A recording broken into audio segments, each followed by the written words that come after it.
Okay, this is case study 5, the budget. We're group 2. My name is Asena Tapabalu. I'm Roy Glover. Recently this year. And I'm Mackenzie McCraw.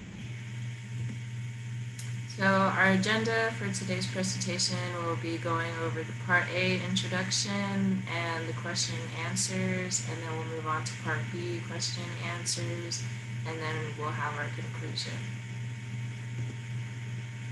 So to introduce Part A, we're 3 months into a lump sum project, and a project manager realizes that there are cost overruns on half of the direct work activities, while the other half of the project is underrun.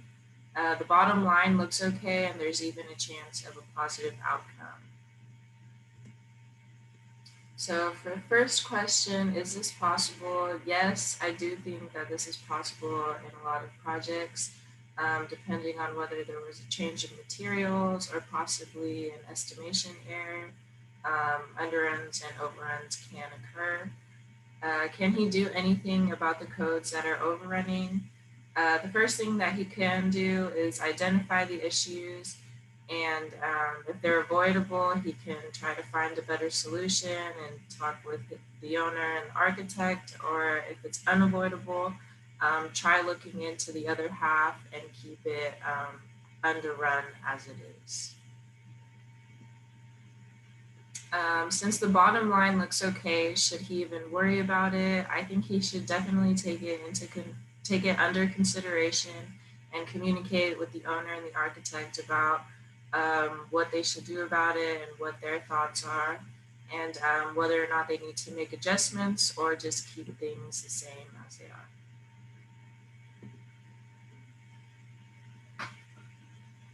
The next part of the question A is how can the PM cover up his situation? He could start by using the original budget plan and figuring out how to get use of every dollar. Second part is what are the ramifications if he does not do what the superintendent is asking.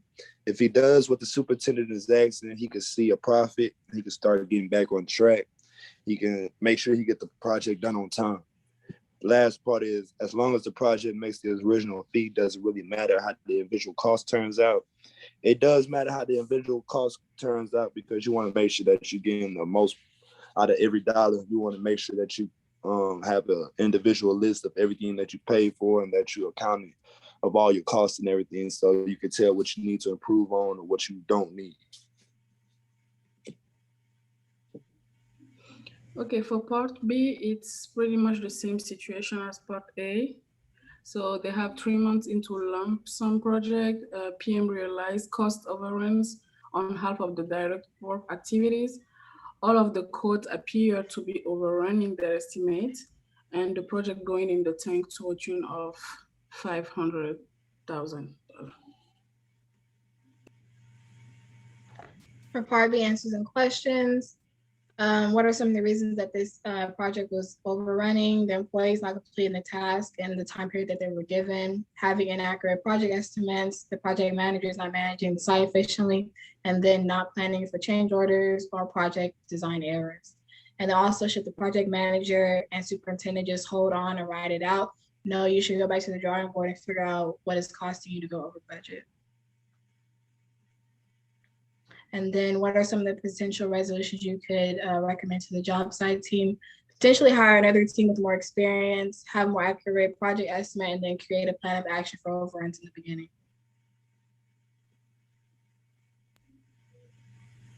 Should they ask for assistance from the home office? I think yes, they should ask for assistance because it will help them setting up the issue and trying to find more resolution for it.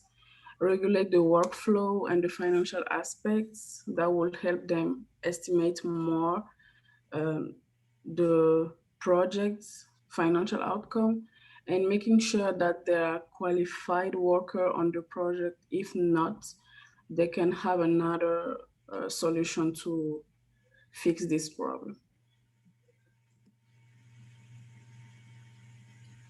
Should they start looking for a new employer?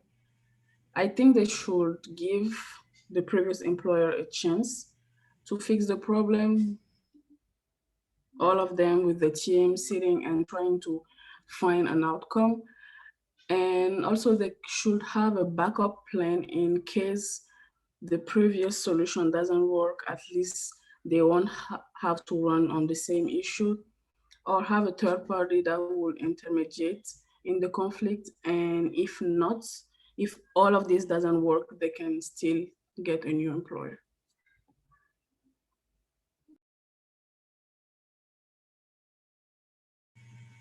Okay, so in conclusion for part A, underruns and overruns, these challenges are possible in construction projects. The best thing to do is to identify the cost changes and communicate with the owner and to find solutions. The PM should definitely discuss the budget with the owner, and he shouldn't try to cover up the situation like the superintendent wanted him to.